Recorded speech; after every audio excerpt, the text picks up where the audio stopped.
Whoops. There we go. Okay. Well, I'm so glad that you're all here. Why don't we start with you, Doug, and we'll just do a kind of a quick check-in and see how everybody's doing. Well, I'm still working part-time at Northrop, which is a great diversion because right now, if you look around, I have no animals, and the one plant that was with me, I'm not sure it's going to survive. But otherwise, I get to go outside. I have a wonderful neighborhood where the kids are out. So, I feel blessed. So thanks for asking, though. Oh, that's fantastic. Are you working from home? Of course. That's what we all do. And Oh, yeah. virtually, I am thinking I will not go in till there is a virus, whatever it is, virus protection of some type. Right. Oh, wow. Yeah. Oh, that's great. So thank you very much. Maria, let's find out how you're doing tonight.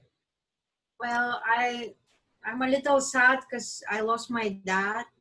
Oh, You lost your dad last week? oh, I'm so sorry. Oh, sorry. Yeah, thank you. Yeah.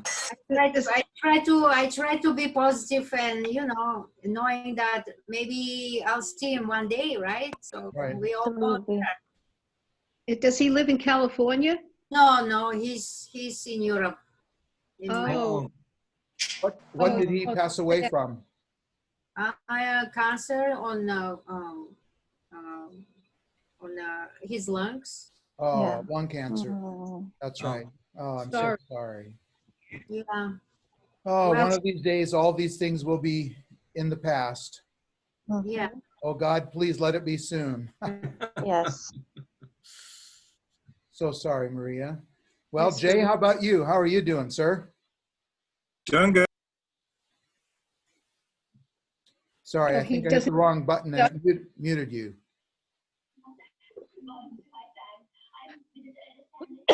Oh, Jay, you still have your mute on. He still has mute on. So Yeah, you got to sorry click. about that. Let's see if we can get him over here. Okay, we're just staying at home, trying to stay healthy, and we both retired a couple years ago, so no one's working here. So Right. trying to be good. Terrific. Well, glad that you're staying healthy and hope that your wife isn't bossing you around too much. Just the right amount, not too much, right? Work on my honey-do list every day. And it's a blessing because if we didn't have somebody to boss us around, we wouldn't know what to do with ourselves. Oh yeah. Thank you so much, Jay. How about you, Lois? How are you doing? You must be muted. You're muted. There you go. I'm good. Thank you. I'm good. Thank you. Just doing what everybody else is doing, pretty much. It's been a long haul. We all agree on that. Mhm. So I think this, for me, according to my calculation, we are in either the 15th or the 16th week of the lockdown. Wow. Does that sound about right? I think Yeah. probably, I think it might be 16. I'm not sure. I've been in, How many weeks? 3 months. it seems like forever. Forever. Pastor John, are those dog weeks? Are those human weeks? I like that. Okay, I have a good Faster. I have a good joke for you on that note. So there was this guy, and he read in the Bible that it says, a day for God is like 1,000 years. So he got to thinking about it, and he said, well, if a day is like 1,000 years to God, then a penny is like $1 million.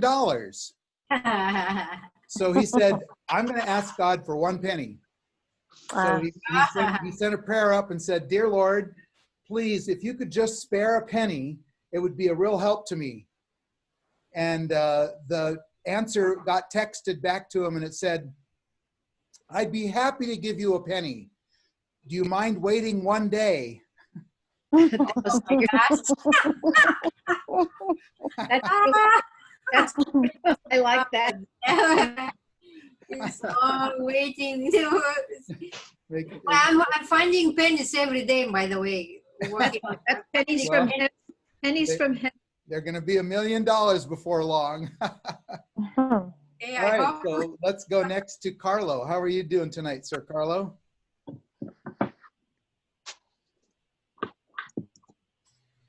Are you there, Carlo? Are you there, Carlo? How are you doing tonight? I guess that's not going to work. All right, let's go to Dell. How are you doing, Dell? Hi, I'm doing fine, thank you. I just finished having my dinner. I had of course, I'm eating vegetarian and have been for the last 20 years or so. Wow. And had a good dinner, and now I'm just about ready to do dishes. So, but I wanted to tune in anyway to hear what the others had to say. Yay, so glad that you did. Welcome, welcome to you. All right, Thank next you. let's go to Yvette. How are you doing tonight, Yvette? I'm good, Pastor John. Thank you very much. I'm in summer break now. My fifth graders graduated on the 12th of this month. Okay. So I'm missing them already, of course, but also enjoying my break. I'm starting to walk more on the beach, and finally my gym is open, so starting to get into my routine again, and you know, staying safe and eating healthy, and just blessed. Oh, Blessed. fantastic. Yes. So Well, thank you. thank you for being in such an incredibly important occupation of being a teacher. You know, you Yes. guys, you and nurses, Thank you. Yes. you just keep this world together. Yes. Thank I'm you. blessed. I love my job. Awesome. All right, next let's go to Jan. How are you doing tonight, Jan? She may have stepped away. All right, next let's go to Risa Ricalde. How are you doing tonight, Risa? I'm fine. Thank you, Pastor. Oh, you're welcome. So glad that you have joined us tonight. So you're a nurse, aren't you? Yes. Are you experiencing what part of nursing do you do? Well, I'm actually in the hospice program, and Okay. I'm a case manager. So I'm more of in the office. I manage patients. Yeah. Good. So Nursing administration.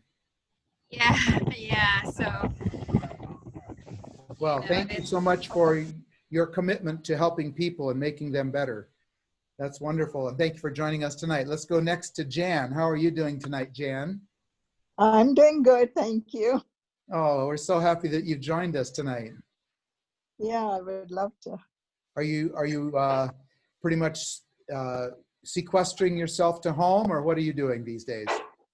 I go for a walk a few times a week. Very good. Very good. Well, I'm so glad to welcome you all here tonight. And tonight we're going to jump into our presentation. We are studying the 8 natural remedies and looking at how these 8 natural remedies called New Start, how they play such a key role in our lives in building our immune system and helping us to stay healthy and strong. And so tonight we're going to look at the 6th episode of this gathering. Let me share a screen with you here and we'll get started. We're going to start off with just a couple introductory slides and then we'll get into our presentation. So how New Start boosts immunity. And each of those letters matches the colors of this graphic that is the graphic symbol for New Start. Nutrition, exercise, water, sunlight, temperance. Excuse me, tonight we're going to be focusing on air. And then we have 2 more after that for the next 2 weeks, rest and trust. So here it is in the sort of acronym format. And we're watching an introductory series of videos that kind of help to set the stage by a gentleman by the name of Dr. Randy Bivens, who's connected with the organization called lifeandhealth.org. And so tonight we're going to listen to his opening, it's about a 4.5 minute video about a summary overview of the benefits of fresh air. So here we go.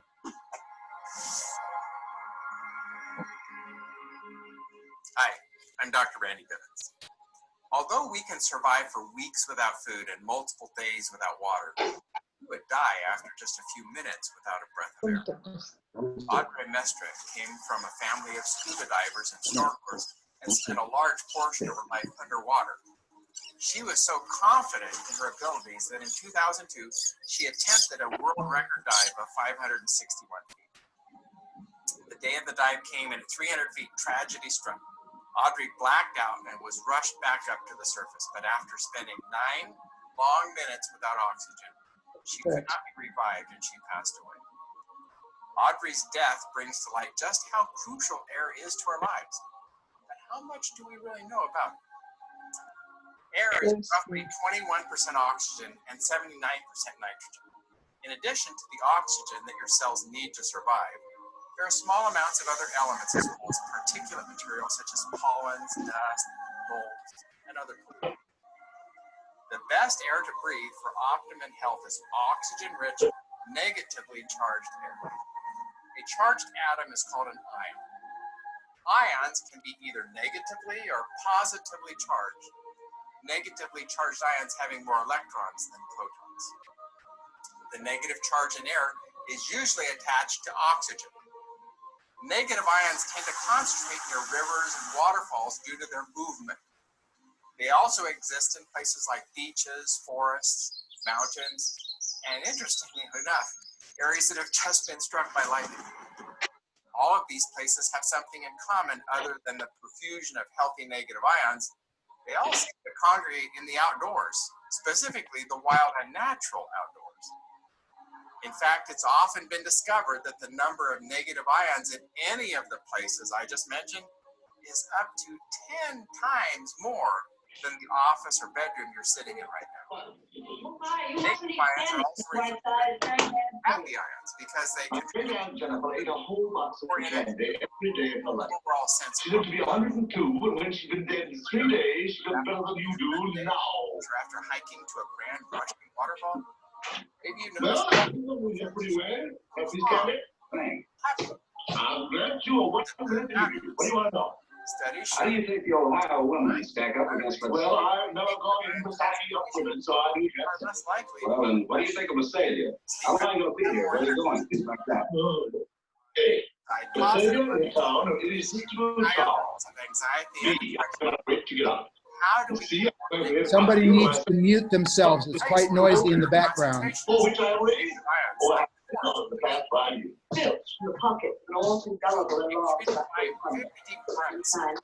This aging debutante, Mr. Jefferson, I retained my employ only because... Hang on just a minute. I'm going to mute everybody, and we're going to try this. Do you play gin rummy? A window or two open. This increases the concentration of negative happy ions in your home. Step outside for a minute every hour at work for a literal breather. On the weekend, if you're faced with a choice, Hang on just a minute here. We're going to replay this video. My apologies.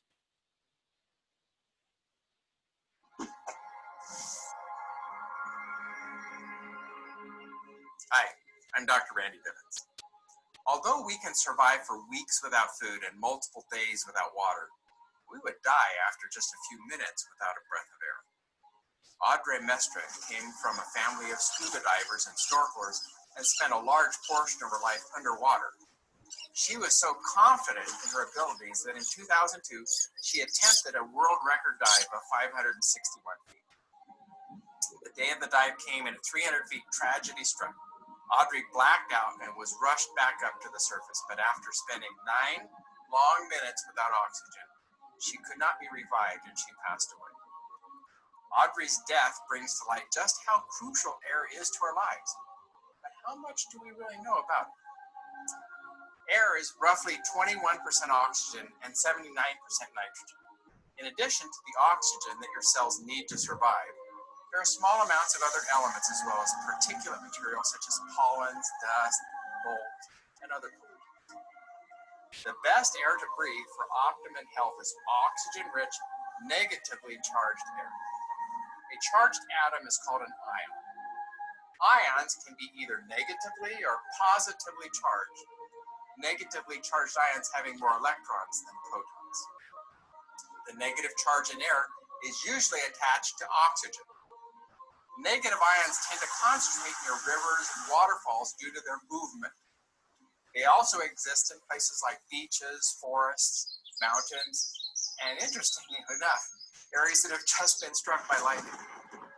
All of these places have something in common other than the profusion of healthy negative ions. They all seem to congregate in the outdoors, specifically the wild and natural outdoors.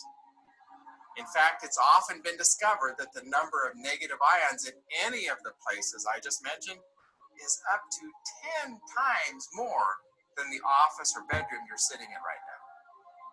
Negative ions are also referred to as happy ions because they contribute to better moods, more energy, and an overall sense of well-being. Have you ever noticed your mood after leaving a sunny day at the beach or after hiking to a grand rushing waterfall? Maybe you notice that you feel refreshed, you feel calm, and happy. There's a reason for that happiness. Studies show that people who spend time in environments with a high negative ion concentration are less likely to be depressed. They sleep better and have more energy too. On the flip side, positive ions have been associated with higher levels of anxiety and depression. So how do we get more negative ions? Go to a place where there are higher concentrations of negative ions, like a forest or the beach. Intentionally take 3 to 5 very deep breaths of clean air. Doesn't that always sound refreshing? The result of rising oxygen levels is a clearer mind. But what if you don't live near a forest or an ocean? Well, before you go to sleep tonight, try leaving a window or two open. This increases the concentration of negative happy ions in your home. Step outside for a minute every hour at work for a literal breather. On the weekend, if you're faced with a choice between taking a hike in the mountains or going to a congested amusement park, you now know why you'll feel much better if you choose the mountains. Take it a step further and grow a few plants indoors. They can be used to grow your own fresh air. Some of the best plants for this are plants with a large surface area, such as ferns, palms, and lilies. These have been shown to reduce contaminants such as formaldehyde, carbon monoxide, xylene, and benzene. It almost seems too simple, but air's effect is proven. A breath of fresh air will make you feel better right now and is an important part of living a longer, healthier life.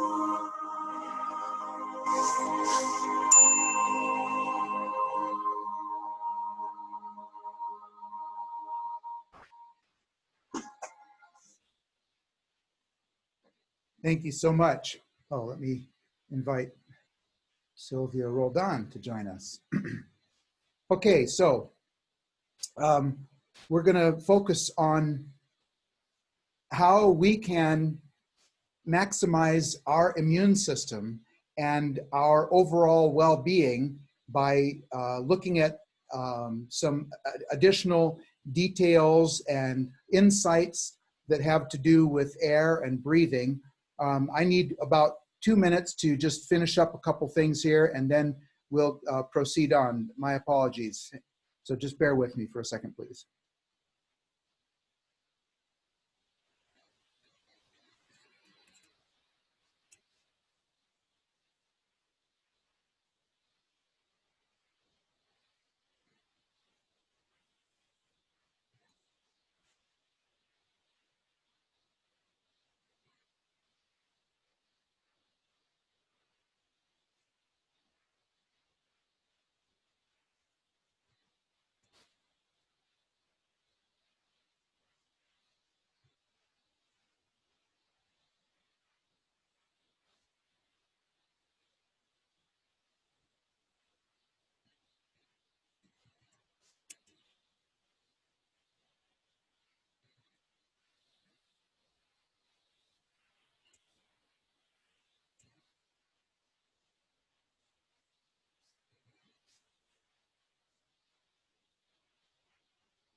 I'll be right with you.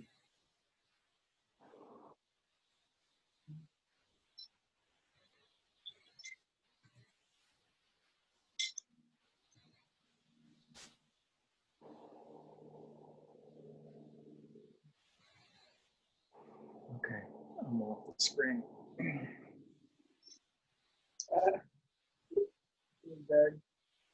Be right with you guys. My apologies. I'm just formatting the rest of the presentation. I apologize. I just about got everything done today, but didn't quite make it. So I'll be. Oh, it moves.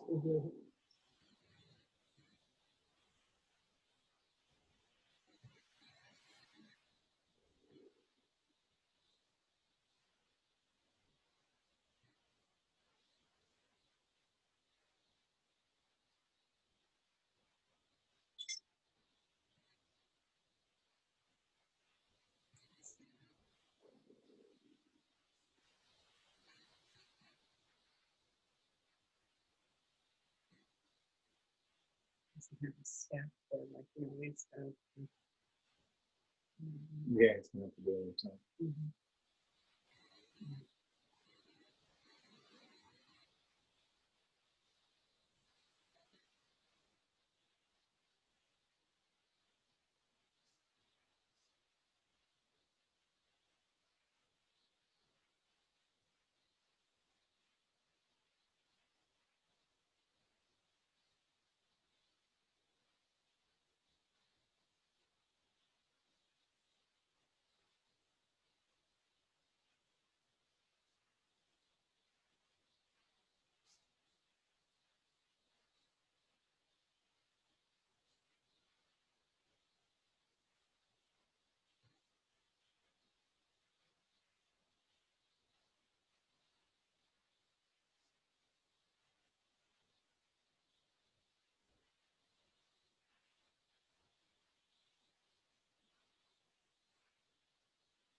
Okay, I think we're ready to go. Thanks for bearing with me.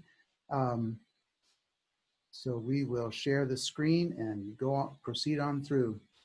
All right, share the screen.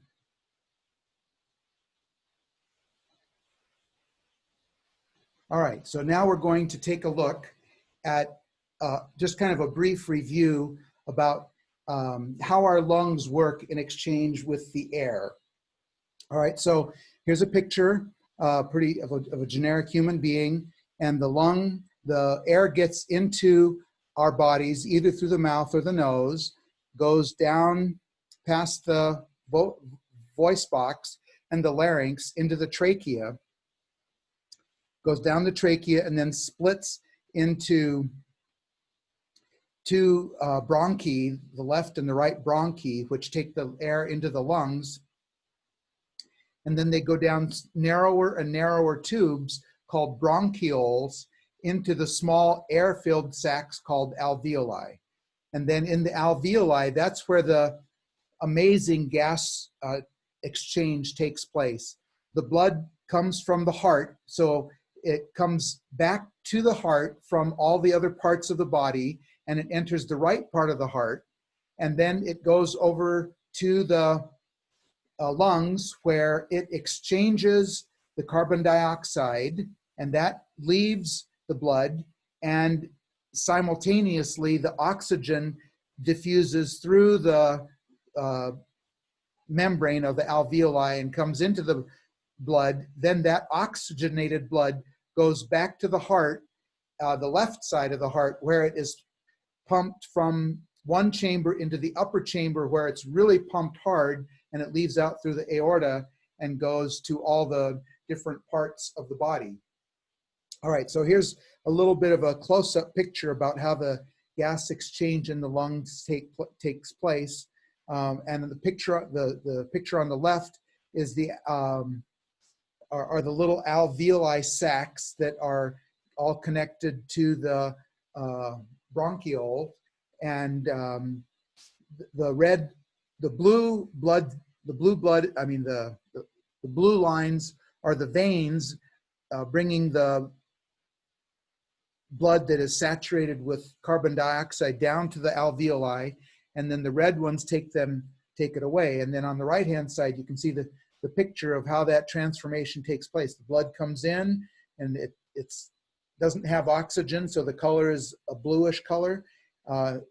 It begins to release the carbon dioxide from the hemoglobin, and that goes up into the alveoli, and simultaneously, there's a high concentration of oxygen in the alveoli, and so that is saturating the hemoglobin as it goes by, and all of this takes place in fractions of a second. It's just absolutely amazing.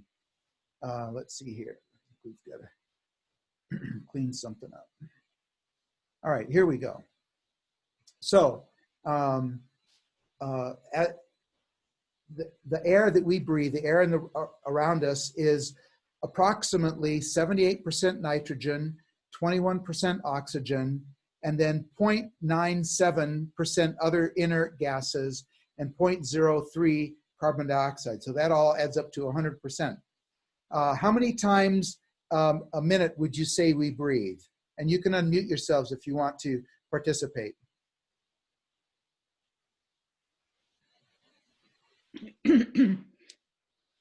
Have you ever counted how 10 to 15 times a minute? 10 to 15 times a minute? Have you ever actually counted them?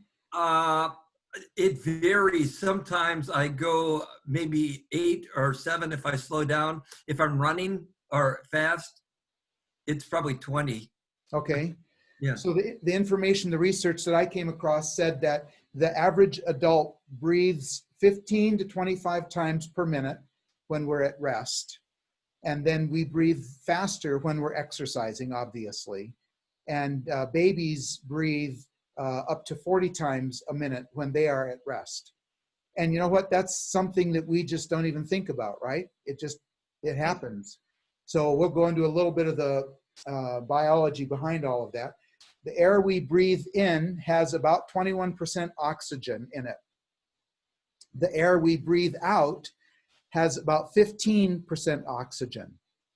And so 5 to 6% of the volume of air is consumed in each breath, and the body converts that ultimately to carbon dioxide, which is then exhaled.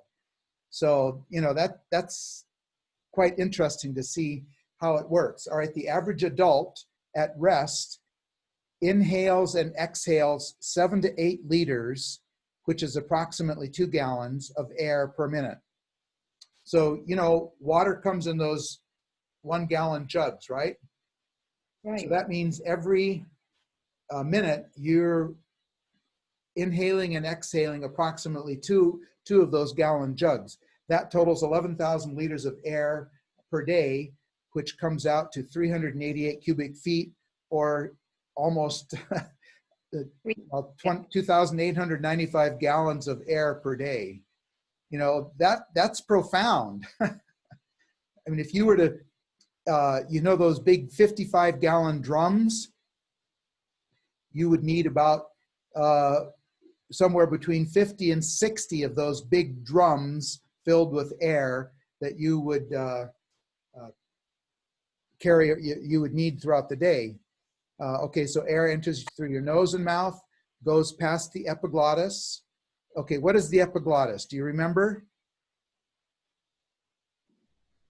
It's that little valve or covering in your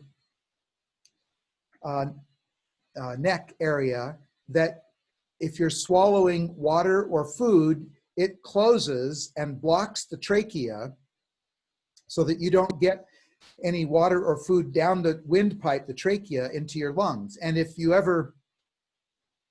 something ever kind of went a little bit sideways on you and you did get some water or food down in your trachea, what do?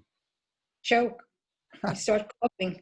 Okay, you choke and you start coughing, and you cough and cough and cough until hopefully you can cough it out, and you can keep on breathing.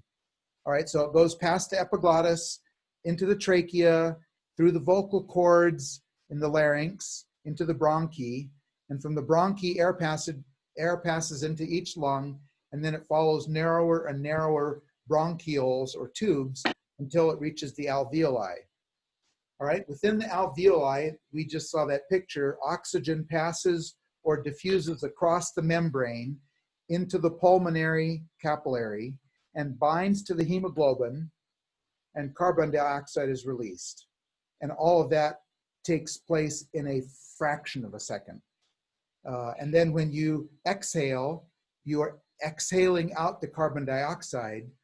And when you inhale, then you're taking back in oxygen so that the whole process can happen all over again. All right, the purpose of breathing is to keep oxygen concentration high and the carbon dioxide concentration low in the alveoli so this gas exchange can occur. All right, some people have said, oh, I'm running out of oxygen, that's why I need to take a breath. But it's not oxygen deprivation that makes you take a breath. What is it that makes you breathe? I'm taking oxygen and then exhaling the carbon dioxide. Isn't that's sort of what I'm reading anyway, so I'm cheating a little. No, you're not at all. That's absolutely right. So when essentially the increase in carbon dioxide is what triggers the nerves to send the impulse to your diaphragm to breathe in and breathe out, because it's trying to get rid of that carbon dioxide. We're coming to something that's very interesting here in a minute. Let's see, where do we go? Okay. We don't have to think about breathing. Can I have a question, one question? Yes. And I don't know if you know this answer. I've been always fascinated if I breathe, like you're talking about, you're taking some fine, let's say I was eating cake, Yes, not too much, just a little bit. But I got some of that powder down in my lungs, and I cough some of it out, but some goes in. How does that get rid of it? How's the lungs get rid of all that junk? Okay. So, well, we're coming to that in a minute. So if I don't answer that in the next 2 or 3 slides, why bring it up again, please, because okay, thank you. It was very interesting to see what the effect of breathing fresh air does to our overall respiration system. Okay, thank you. Thank you. So we don't have to think about breathing, because why? It's just natural. It just happens. We just do it without even thinking. Okay, and the part of the body that's controlling it is listed there on the screen. It's the what? It's the autonomic nervous system. All right, that controls it. So it's just, it's the automatic part of our brain. The respirator centers that control your rate of breathing is in the brain stem or the medulla. So that's right down at the bottom of the brain, just at the top of your neck, so to speak. All right, the nerve cells that live within these centers automatically send signals to the diaphragm and muscles to contract and relax at regular intervals. And so the kind of breathing that we are designed and created to do is what a baby does. They don't breathe with their chest. Some people say, fill your lungs by expanding your chest. But really the way it works best is when we do belly breathing, which is what? When we breathe in, our belly goes out. And when we breathe out, our belly goes in, because the diaphragm is dropping down, and that's creating a vacuum to suck in the air, and then it's going up, and that expels the air. Okay? This is what's so interesting to me. Specialized nerve cells within the aorta and the carotid arteries monitor the oxygen concentration of the blood and feed back on the respiratory centers. If the oxygen concentration in the blood decreases, they tell the respiratory center to increase the rate and depth of breathing. So there are these little specialized nerve cells in the aorta and carotid that are always monitoring the concentration of oxygen and carbon dioxide. if the carbon dioxide level gets too high, the same nerves tell the respiratory centers to increase the rate and depth of breathing. So, I mean, wow, talk about sophisticated design, huh? Okay, when the oxygen and carbon dioxide level, that's supposed to be levels return to normal, then the breathing rate slows down. So all that stuff is happening and we don't even give it a thought. It's so amazing.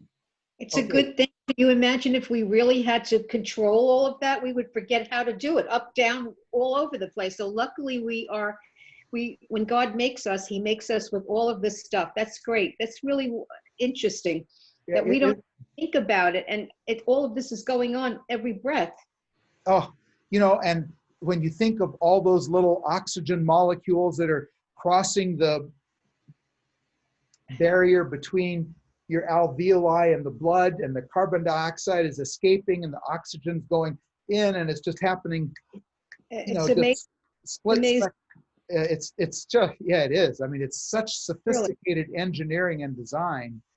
Okay, so you asked the question of how do I get the cake powder out of my lungs? All right, well, here we go. It's coming up soon. The benefits of fresh air. Okay, the benefits of fresh air. First of all, it helps digest food more effectively. How in the world does fresh air help you digest your food more effectively? Yeah. Well, let's think about how the food digests. Okay, so the first place that digestion begins is in the mouth, right? When you chew the food and it mixes with what? Saliva. Exactly, it mixes with the saliva. So that's the beginning of digestion. Then it goes down into the stomach, and the stomach is filled with hydrochloric acid, and that is the next phase of breaking down all of the food and getting it down into its basic elements. Then after it's had step 2 applied there, then it goes through the valve that lets it into the duodenum and into the small intestines. And the digestion process and the breaking down of the food into all the ingredients and the, you know, basic building blocks continues there. And once again, if you're getting plenty of oxygen, and that oxygen and your lungs are working properly, and the oxygen is getting into the blood goes to where after you've eaten supper? The blood is not up in your brain so much, but it's all concentrated down in your abdomen area, aiding in the digestion and the absorption of all those minerals and nutrients. And so fresh air keeps your blood in good shape, and it's delivering more oxygen to the digestion process that's going on in your intestines, and it's removing the waste product more effectively if you have plenty of fresh air in your lungs. So, you know, fresh air helps you digest your food. Wow, that's amazing. Fresh air improves your blood pressure and heart rate. Okay, why would that be true? Well, I assume more blood flowing, and that's why I get really tired after I eat, I guess. No blood in my brain. Exactly. That's why every professor that teaches the class right after lunch has a room full of sleeping students. And sleepy teachers. And sleepy teachers.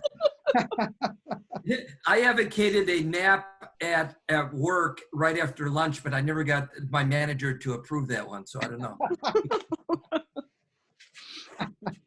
Well, you know, I hear you loud and clear. Are you sleeping? No, I'm just studying my keyboard real closely. With my head down. Exactly, getting an up close and personal look at it. All right, so exactly. I mean, the better circulation we have and the better load of oxygen it's taking to all of our vital organs and keeping all of our circulation going, results in an easier job for the heart to do and lower blood pressure. Okay, fresh air strengthens your immune system. Okay, how in the world would that work?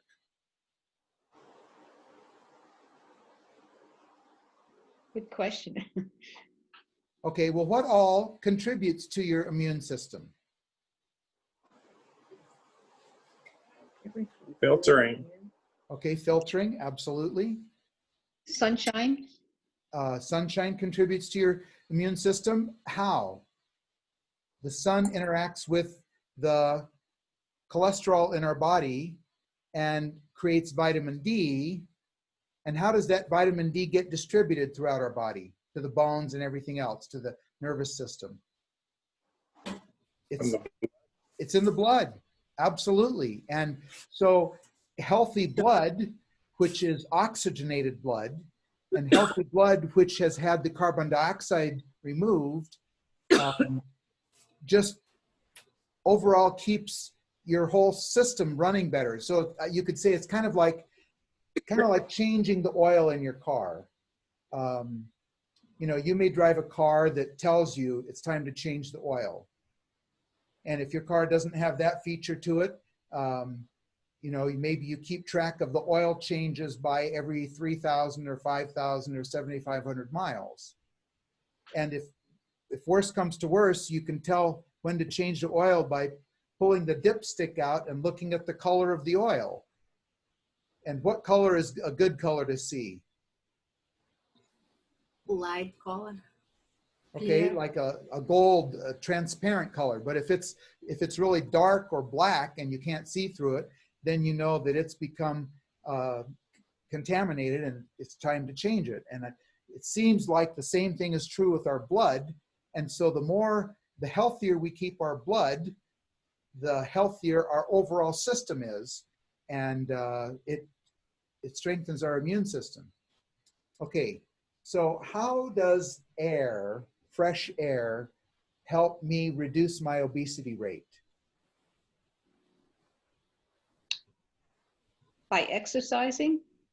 Okay, where am I going to get that fresh air? In my stuffy bedroom or outside? Outside. Outside. Outside. So if I'm going to get some of that good fresh air, I have to get outside. And Right. Getting outside is going to encourage me to mow the lawn or, you know, go on a bike ride or go for a walk or something like that. And that's going to help me reduce my obesity rate. How does fresh air strengthen family ties?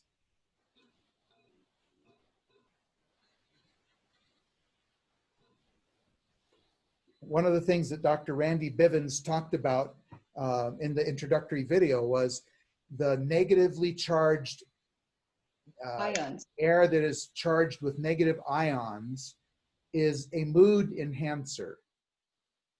And once again, that is in places of nature, outside. And so if I'm going to get outside and get some of that good negatively charged air with charged with negative ions, it's going to enhance my mood. And am I going to want to do that by myself? No. No. Unless you don't have anyone here. Just as an aside, my neighbor just put up a basketball hoop and he's out there with his young son shooting basketball. So that is a great family tie community. You know what? Absolutely. I think this is both a direct cause and effect relationship and an indirect cause and effect relationship. I mean, if I'm going to go out for a walk and if I've got, you know, a neighbor or a friend or something, actually sometimes I go out walking and my wife Susan's not around or she's not available, and I will usually bump into somebody that I know because we've lived here in El Segundo for almost 40 years. I'll bump into somebody I know. And the other day I came back from my 90-minute walk and I bumped into a friend of mine named Steve. And he happens to be El Segundo is close to the airport, and there's a lot of airline industry people here. He happens to be the global vice president of sales for Japan Airlines. And I bumped into him. Man, I had the most incredible conversation with him on the way back from getting out and getting some of that fresh air. It's just remarkable what it does. All right, it contributes to positive emotions. Again, because of those negatively charged, it's charged with negative ions, leads to less smoking, leads to greater physical activity. Getting out, getting that fresh air leads to better sleep quality and more adherence to medications at the baseline. So it's very amazing. All right, here we go. This is the answer to the cake powder in my lungs. All right, it cleans our lungs. How? So I didn't get this one completely typed in, and I will read it to you off of my notes here. All right, the fresh air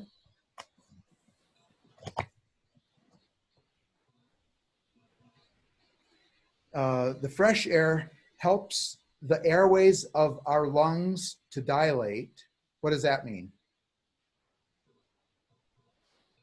All right, it helps them to open up and relax. All right, so it helps them to dilate more fully and improves the cleansing action of your lung. When you exhale and breathe out through your lungs, you will release the airborne toxins from your body. And that deep breathing tends to clear the particles out of our lungs. Okay, and lining the trachea and lining all of the the bronchi and the bronchioles are little hairs. What are those hairs called? Anybody remember? Villi. They're called, are they villi hairs or cilia hairs? Which one is it? Is it cilia? Bronchial. I think it's villi. Yeah. Somebody look it up and double check. Anyway, there are these little hairs that are constantly in motion, and guess which way they're going? They are moving everything up and out.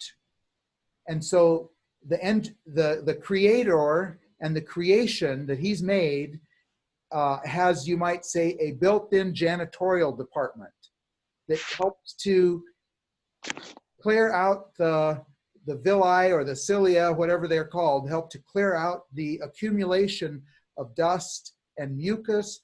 What role does mucus play? Is mucus a good thing or a bad thing? Mucus is a good thing. It gets rid of. Go ahead. Small intestine, that's not it. No, it gets rid of, I guess it gets rid of the bad stuff, really. When you're, if you have mucus and you get it up, you're always getting rid of some stuff that's not good for your body inside. Exactly. When in our respiratory system, the mucus acts like a magnet for dirt, and it attracts it and it traps it, and then the villi or whatever those hairs are called move it up and out, and sometimes you cough and out comes some mucus, or however you get rid of it.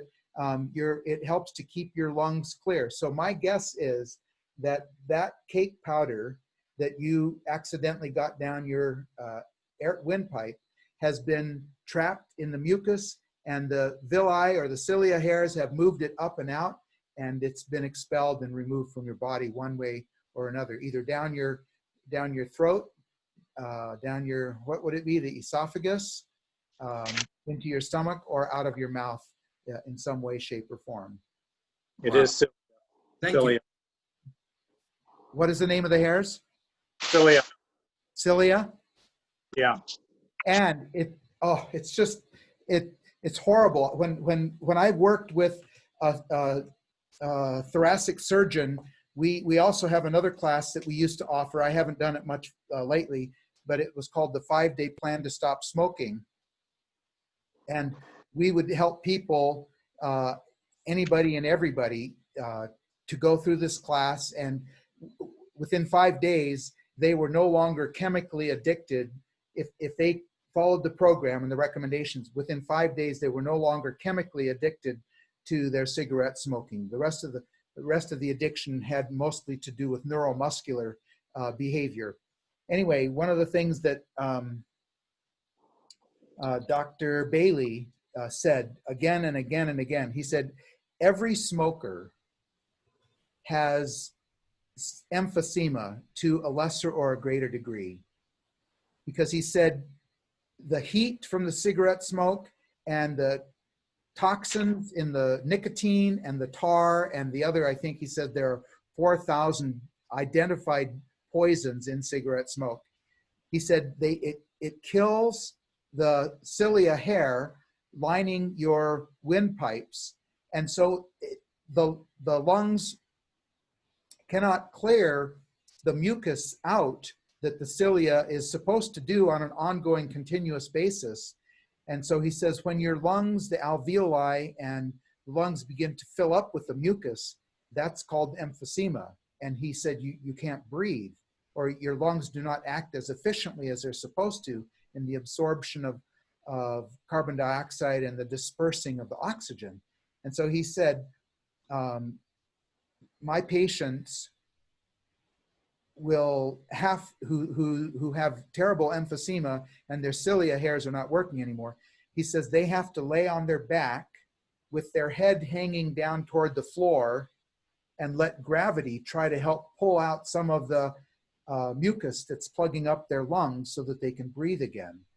And he said it's very uncomfortable and it's very unpleasant. And he said, sadly, so many of my patients have basically died from suffocation because their lungs filled up with fluid, and we were not able to keep their lungs clear and open. So one recommendation that I saw, I think this was in a report from Harvard School of Medicine. They said multiple times during the day, we should stand up and we should take 3 to 5 deep breath repetitions in sequence. And he said that's a great way to oxygenate all the alveoli, get fresh air and fresh oxygen down into all the little lobes of the lungs and all the little pockets. And another thing that they very, very strongly recommended is constantly working on posture. And they, oh boy, they really tore us up, saying we have become a society that's obsessed with what? With texting, so we're looking down. That's right, with our phones. And so what happens is we're looking down all the time.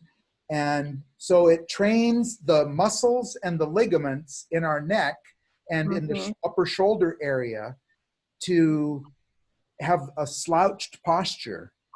And as a result of that, it impedes our breathing, and we don't get the full extent of air and oxygen in, and the exhaling and the getting rid of all the carbon dioxide. So, they said, whenever you're sitting, make sure, or whenever you're standing, make sure you have good posture, and that will aid you tremendously in getting adequate air into your system. And adequate air is a real foundational building block to strengthening and maintaining a strong immune system. It's a condition, they call it text neck. Text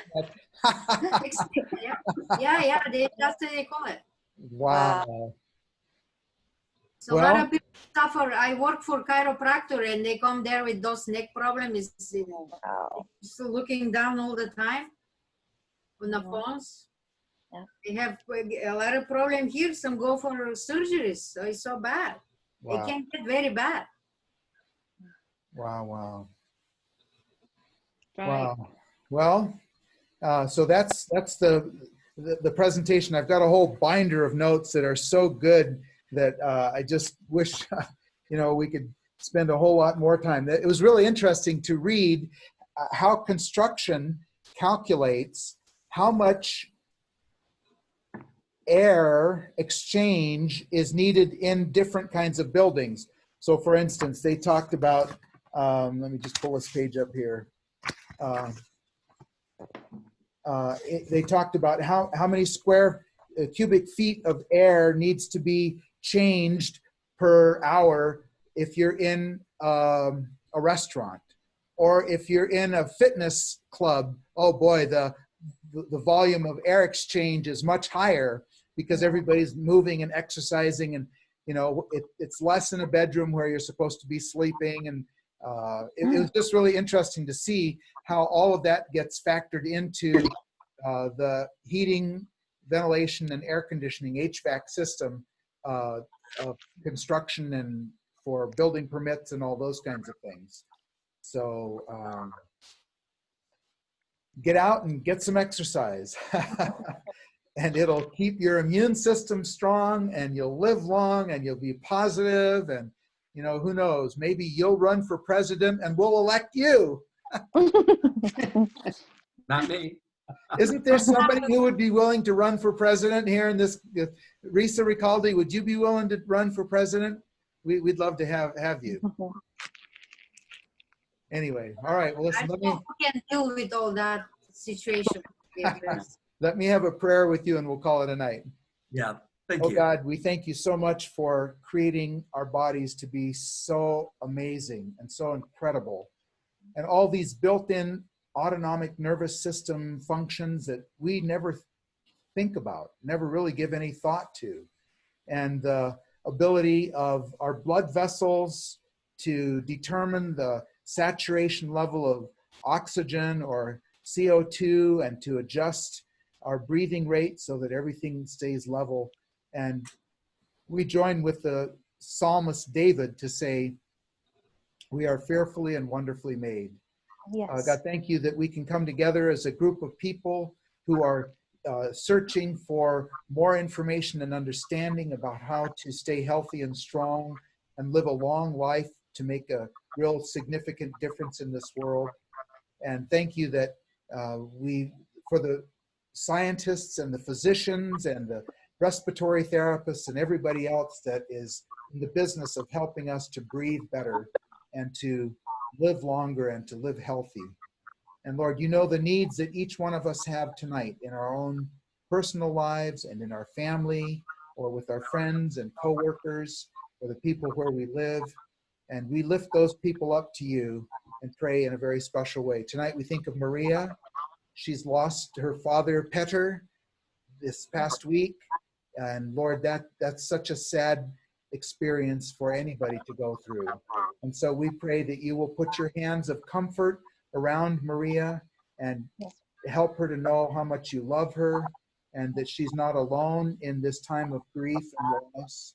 And Lord, help each one of us to be remembering her and to offering up prayers and encouragement for her, that she would stay strong and be able to get through this time. And oh God, we pray for the eradication of this coronavirus. We pray for the government leaders who are setting the guidelines and the policies. And then God, we pray for the general population at large, that you'll help each one of us to make wise choices and wise decisions so that we can minimize the spread of this coronavirus. We pray for the scientists that are working on the vaccine, that you will guide them and help them to develop this and be able to put out enough so that we can immunize people and life can go on in some form of normalcy. And so thank you for loving us, and thank you for hearing our prayer this evening, which we pray in your holy name. Amen. Amen. Amen. Amen. Thank you. Thank you. Dear friends, love you all so dearly. Thank you so much for coming by tonight, and I wish all the blessings on you and your family and your network of friends. And thank you so much for stopping by, and I'll see you next Tuesday night. Tomorrow night at 7:30, we have on the same channel here, we have a prayer meeting. And so it's a slightly different focus, but if you'd like to come, I'd love to have you back. And I'll try to have my makeup artist do a little better job than what happened today. Is that available for all of us? Yeah, we'll have a makeup party at the church. Thank you, Pastor John. Thank you. so much. Love Thank you, dearie Lois. Thank you, Doug, so much. Love you. Thanks for coming, Maria. Love Thank you you and for Jay, the prayer, Pastor John. Thank and you Mar- so much. I appreciate your Bonnie prayer. and Risa and Yvette and Thank you, Maria. I'm so Pastor glad John.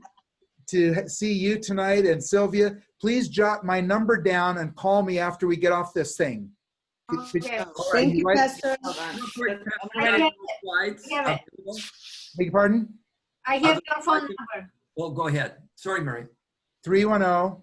No, I have it. I have it. I know, I'm talking to Maria Roldan, Sylvia Roldan. 310-383-0456. Okay, thank you, Pastor Jensen. Thank you, Pastor Jensen. Absolutely.